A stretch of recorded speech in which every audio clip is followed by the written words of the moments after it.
When you look at all the problems in the streets, you might not notice it.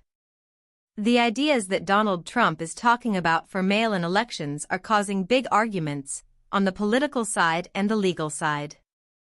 Donald Trump is really getting people talking about mail-in elections and what he thinks should happen. The city of Minneapolis is going through a test. This test is about keeping the city safe and making sure people can protest without any trouble. There are groups in Minneapolis that want to say what they think. They are trying to find ways to do this without things getting out of hand. The city of Minneapolis and these groups want to keep everything.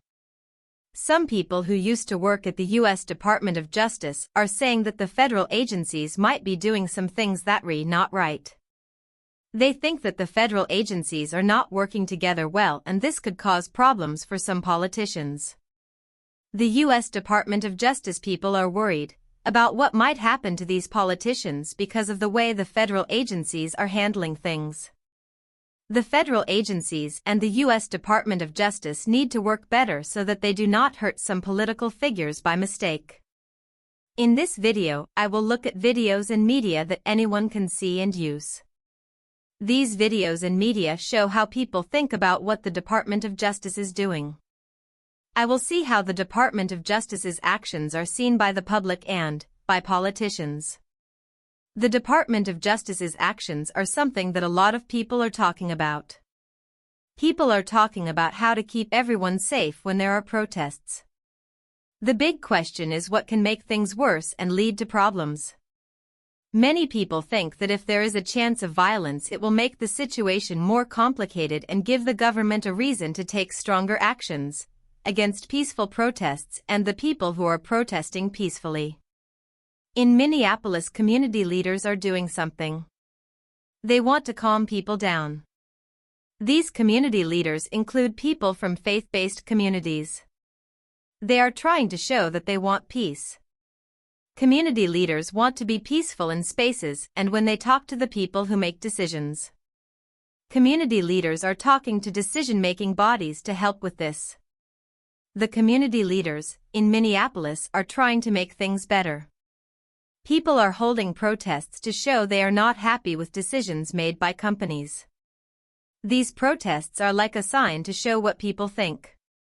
The people taking part in these protests want everyone to know they do not want to hurt anyone, they just want to express their feelings about corporate decisions. They really want to make it clear that their protests are peaceful and they are only speaking out against corporate decisions. People in some areas are trying to get people to notice ways to protest. They are doing this by showing what they think through music and special events. The question is, are these ways of protesting peaceful or not? This is something that people who work in the media and lawyers are talking about. The Department of Justice is taking some steps against local officials. This makes you wonder if things are going to get worse. We need to look at the law and the politics behind what the Department of Justice is doing to understand what is really going on with the Department of Justice. Lately, the Department of Justice has started some investigations that have people in the community wondering. The Department of Justice investigations have raised some questions. Some former federal prosecutors who used to work for the Department of Justice say that the Department of Justice does not have a reason for doing these things. They think the Department of Justice investigations are not an idea because they can cause problems for the Department of Justice.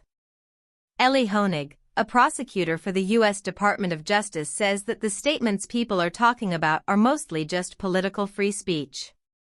This kind of speech is protected by the First Amendment to the U.S. Constitution. Ellie Honig thinks that even though these statements can sound really strong and emotional, they are not against the law. He does not think they are what you would call obstruction of justice. Ellie Honig believes the First Amendment protects this kind of free speech. People who know a lot about the law say that it is very important for public officials to be able to talk about politics. This is a part of what makes a democratic system work. When public officials talk about things, it can make some people upset and they might even protest. Just because people get upset, that does not mean the public officials have done something wrong or broken the law. Public officials speaking openly on topics is still a key part of the democratic system even if it causes problems. The Department of Justice is taking some steps that Honig thinks are not very strong. These steps might not hold up in court. That could be a problem later on. For example, when officials make statements, it can affect the investigations that come after.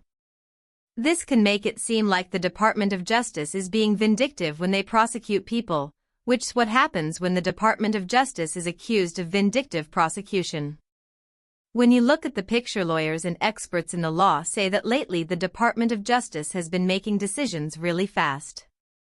The Department of Justice has been announcing things without checking all the facts.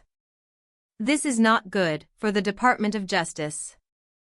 It can hurt the reputation of the Department of Justice. The Department of Justice needs to be careful so people keep trusting the Department of Justice.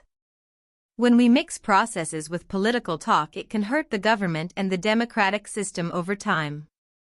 So it is really important that we look at actions in a way and make sure they follow the rules of the Constitution.